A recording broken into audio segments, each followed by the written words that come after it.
Avoir l'intelligence en tant que jeune n'est pas mesurable ni comparable à un aîné de plus de 50 ans d'expérience et tout un tas de challenges et d'épreuves dans la vie de ce dernier. Notre thème de ce jour est de demander, êtes-vous d'avis avec les jeunes qui se comparent aux aînés en termes de connaissances? Les réponses, c'est maintenant. Bonjour madame, Bonjour, comment vous allez? bien merci et vous.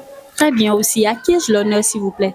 Je suis Esther Capo, épouse Zanfin, et je suis chargée de programme au CAEB. Entendez par CAEB, Conseil des activités éducatives du Bénin. Enchantée, Madame Esther. Vous allez nous aider à répondre à cette question. Que pensez-vous des jeunes qui se mesurent aux aînés en termes de connaissances? J'avoue que la question me semble assez bizarre parce que c'est souvent des questions que l'on ne se pose pas. Que des jeunes se mesurent aux aînés ou aient tendance à se mesurer aux aînés par rapport à des connaissances, à des savoirs, par rapport à des manières de faire, par rapport à des compétences. Je pense que c'est vous qui aviez raison, ça mérite qu'on s'y penche. Et tout de suite, moi, ça me fait penser à cet adage qui dit « Si jeunesse savait et si vieillesse pouvait ».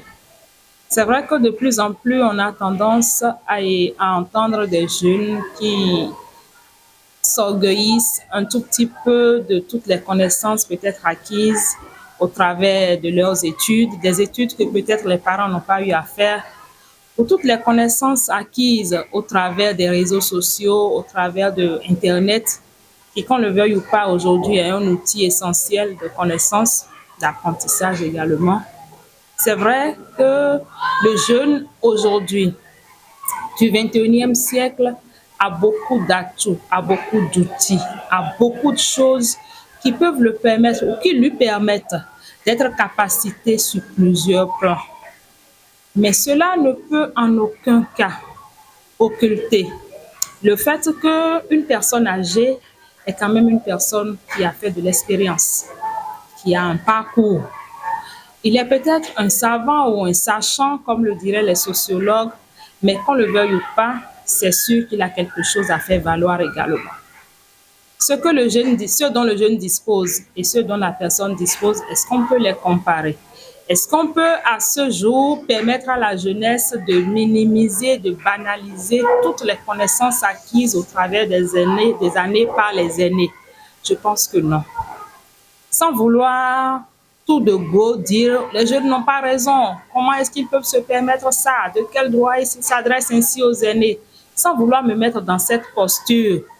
Je voudrais plutôt dire qu'on doit en arriver à cette étape de collaboration, d'acceptation.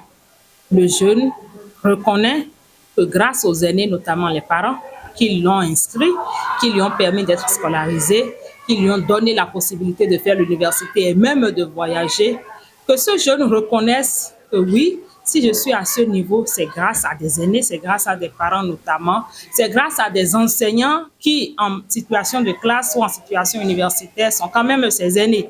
C'est grâce à des grands-parents, c'est grâce à toute cette société, cette communauté au sein de laquelle il a grandi. Donc, ils reconnaissent que ce qu'il est, ce qu'il apprend, ce qu'il a appris, les capacités dont il jouit aujourd'hui, il les doit à quelqu'un. Et ce simple fait, cette simple reconnaissance peut déjà l'inviter à beaucoup plus d'humilité. L'humilité voudrait aujourd'hui que la jeunesse, malgré tous les atouts dont elle dispose, reconnaisse la place des personnes âgées. Encore que, en parlant des personnes âgées, vous en trouverez aujourd'hui qui, fort de leur expérience, fort de leur parcours professionnel, de leur parcours de vie, constituent de réelles bibliothèques, des gens vers qui il faut aller. Mais quand déjà le jeune ou la jeunesse ne se met pas dans cette posture d'humilité, d'acquisition, d'apprentissage, il lui serait difficile d'aller vers ces personnes-là pour apprendre d'elles. Donc, je me résume pour dire, sans me mettre dans la posture de critiquer, de vilipender la jeunesse, qu'elle a plutôt beaucoup à apprendre, en plus de ce qu'elle prétend connaître, en se rapprochant des aînés dans une posture d'humilité, dans une posture d'apprentissage, tout en se mettant en tête que la pâte chaude de tout à l'heure, là, elle peut être la froide de bientôt. Le jeune d'aujourd'hui peut être, il sera certainement la personne âgée de demain. Et ce que vous voudriez que les gens fassent pour vous, faites-le de même pour eux. Si vous avez envie qu'on vous banalise quand vous aurez 50 ans, 60 ans, 70 ans, 80 ans, si vous avez envie qu'on vous relègue au second plan, qu'on vous relègue à l'intérieur ou à l'arrière-cour d'une maison, si vous avez envie qu'on ne vous considère pas quand vos cheveux blancs vont commencer par pousser, alors faites pareil. Le tournant de la vie se chargera de vous rendre la monnaie de cette pièce. Qu'on le veuille ou pas, les choses sont un boomerang. Vous lancez et cela vous revient. La jeunesse a plus à gagner en étant humble, en apprenant aux côtés des aînés. Nous le faisons, nous continuerons à le faire parce que nous savons que ceux-là, nous avons beaucoup à prendre d'eux, nous avons beaucoup à gagner d'eux et on le fait avec beaucoup de plaisir. Merci beaucoup, madame. Nous avons beaucoup reçu de vous. Merci beaucoup. À très bientôt. Ce fut un plaisir. Merci aussi et merci à toute la jeunesse béninoise qui est utile pour le développement de notre nation. Merci à tous ces jeunes qui ont compris qu'ils ont intérêt à s'outiller pour véritablement contribuer au rayonnement de notre pays, au rayonnement de nos contrées respectives. Merci. Bonjour, monsieur. Oui, bonjour madame. Comment vous allez? Bien, et vous? Très bien aussi. À qui ai-je l'honneur, s'il vous plaît? Moi, c'est Rodrigue Amolin. Enchanté, monsieur Rodrigue. Vous allez nous aider à répondre à cette question. Êtes-vous d'avis avec les jeunes d'aujourd'hui qui se mesurent aux aînés en termes de connaissances?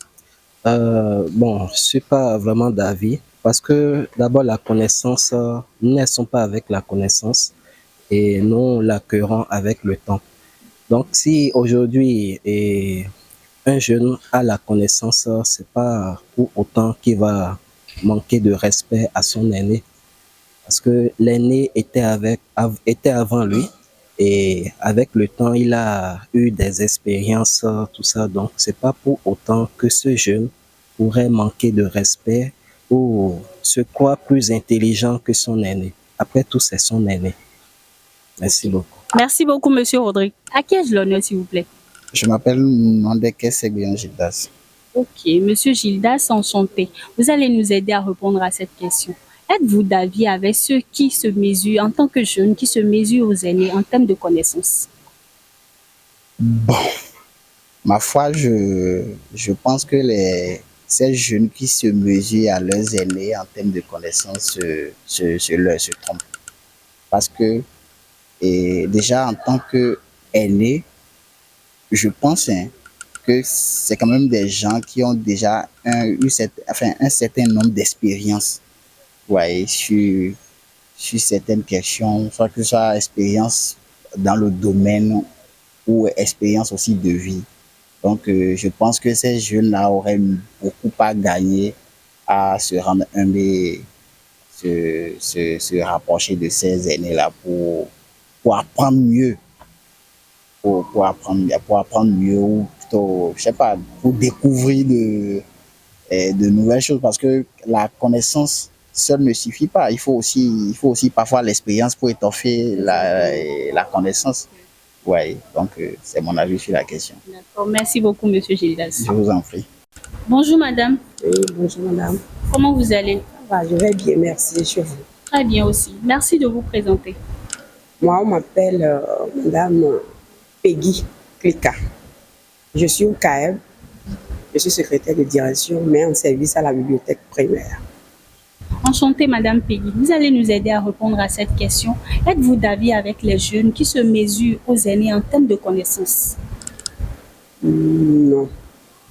Non, je ne suis pas totalement d'avis avec les jeunes qui se mélangent avec les adultes.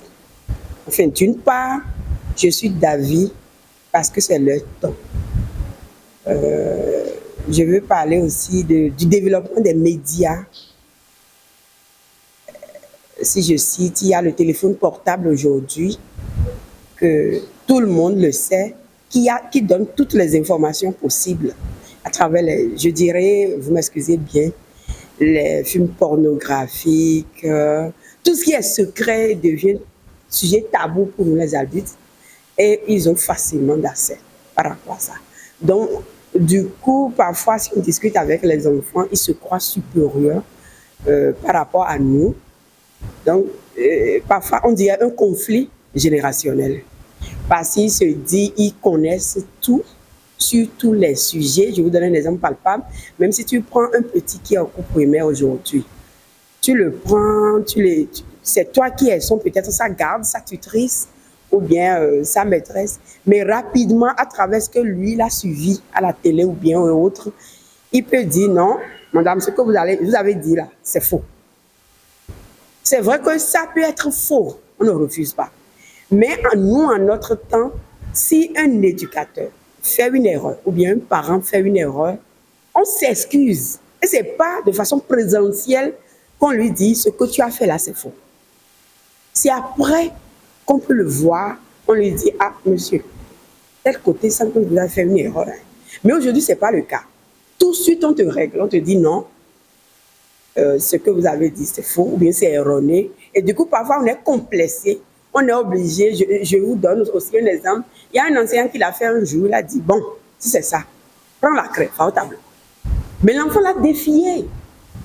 Donc, parfois, il y a de ces cas, on les appelle généralement des enfants surdoués. Donc, il y a de ces cas qui prouvent aujourd'hui que, bon, parfois, les enfants nous dépassent dans certaines connaissances. Mais je redis encore, c'est surtout les médias qui éduquent autrement les enfants aujourd'hui. Voilà. Merci beaucoup, Madame Peggy. À très bientôt. Merci. Merci à vous aussi. Seul l'enfant qui sait laver ses mains peut avoir l'opportunité de manger avec les grands titans. Mesdames et messieurs, c'est la fin de votre émission Sans Tabou. Merci de nous avoir suivis. C'était Candido Micro. À très bientôt.